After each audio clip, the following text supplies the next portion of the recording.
En la inevitable relació entre esport i país, la USAP té una posició preeminent, equivalent al que pot suposar el Barça en el món del futbol.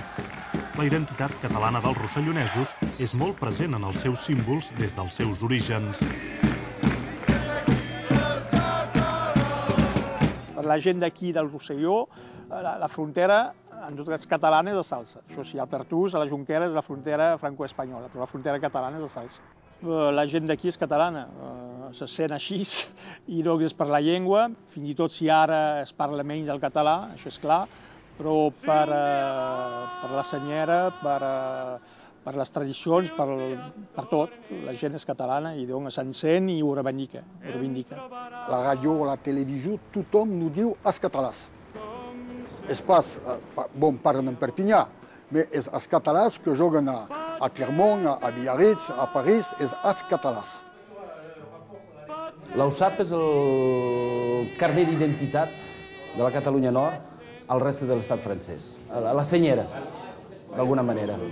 Et tout le monde a un esprit commun. Compartim amb Catalunya un esperit, unes arrels, uns objectius comuns. Això motiva moltíssim l'equip.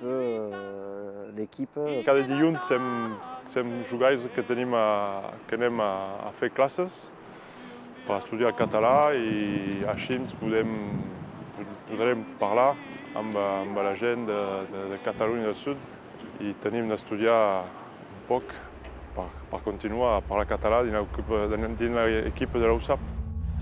Una manera de practicar-lo és amb l'estaca de Lluís Llach o els hi fotrem de Jordi Barrer, dos himnes oficiosos que conviuen sense problemes amb el cant de la USAP. L'aparició de l'estaca com a càntic es remunta als anys 90, quan l'exentrenador Alain Teixidor la va proposar després d'utilitzar-la en els entrenaments. Una iniciativa totalment consolidada.